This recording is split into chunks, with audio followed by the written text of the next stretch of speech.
Now we're going to take a look at our man blocking techniques. The first one we have is our solo block. And for us, the solo block is any block where it's man on man, that you have an individual man no matter where he goes. Okay, you're not getting help. You need to understand what the scheme is being executed and then where you have to win and where you can let your guy beat you, and exactly what we're trying to do. So when we do a solo block, we talk a lot about inside via the neck landmark, outside via the neck landmark. Again, just knowing where we can let the guy beat us. Any of our one-on-one blocks, our basic drive block, we get into this shoot, we do our drive block progression. All those blocks are solo blocks. So when it's man on man, inside hand leverage, back flat, hips down, Z in the knees, all the demeanor that we need and the leverage principles that we use in a one-on-one block. Those are all part of a solo block. So let's take a look at some clips here of some different solo blocks, and I'll try to go through some of these with some different techniques and why they're using the solo block. So the first one here is a solo block by our play side tackle. Now, next to that play side tackle, they've got a fold block going on. So on a solo block, you're responsible for this defender wherever he goes. So our eyes want to be at the inside via the neck, because if he goes outside, we can let him run and we can run him out of there. If he comes inside, we got to stop penetration. So we have to be under control and make sure their eyes are inside via the neck, controlling this guy on a solo block, because you don't have help anywhere.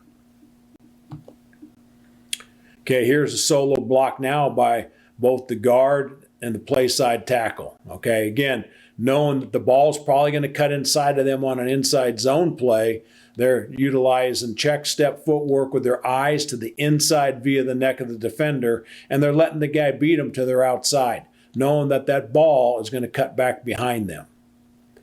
So you always want to take the proper check step that puts you in position to make sure that you win on the side that you need to win on, and you let the defender go to the side that you can get beat on. Okay, here's another fold scheme again. The tackle is looking at the inside via the neck. We know if this guy wants to stay outside, the ball's going inside. We want to be under control. If he wants to come underneath us, then that polar coming on the fold block is going to go all the way around. So mano a mano, you have this guy wherever he goes.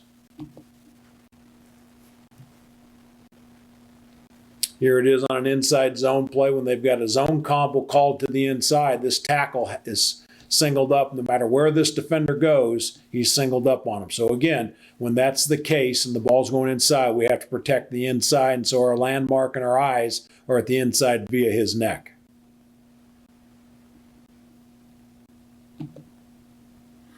Okay, now we've got a zone play to the play side. We've got two solo blocks with the guard and the tackle. Again, they know the ball's cutting behind them. They're going to let their man win to their outside gap.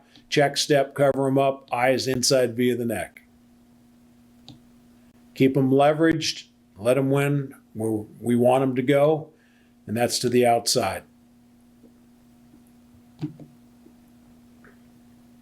Okay, we got a pin and pull inside of us, so we're inside via the neck.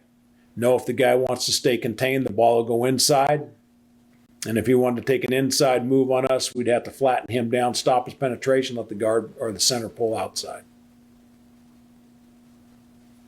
Here we have three solo blocks, okay?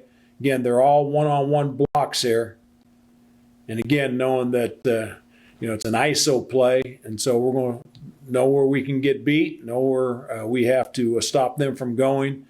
Hands inside, and it just turns into a drive block. All these solo blocks are going to turn into a drive block once contact's initiated.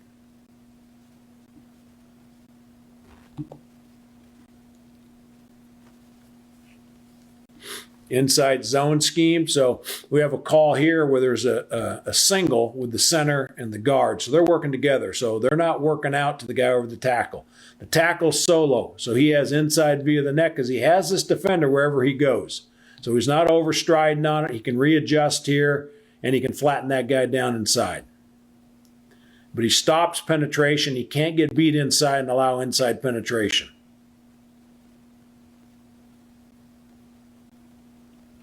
and a good finish. Okay, we've got 2 solo blocks to the play side here. Off of a zone play, knowing the ball is probably going to cut back. They want to stay inside. Again, we're setting to their inside V. If they were to slant to our inside, we would flatten them down. The ball would scoot outside of them. But we know that this is designed inside zone, so they can beat us to our outside, and they're taking the proper footwork and the proper check step to allow that to happen. Now, once they do that, they want to leverage with their inside hand and keep that defender from coming over the top on them.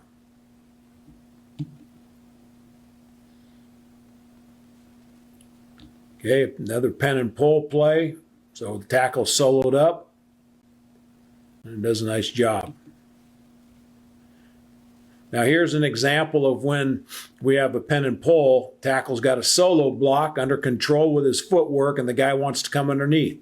Well, he has no help. He has him wherever he's going, and so he has to be under control here. And when his eyes are looking at that inside V, he can readjust on the snap of the football, and the puller will just go all the way around him. This is an excellent job on the solo block.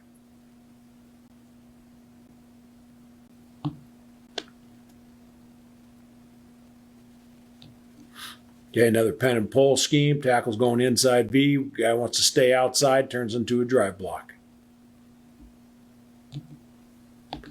So again, solo block, any block that's a one-on-one block, you have to be responsible for that defender wherever he goes, so you have to step accordingly and have your eyes in the right spot.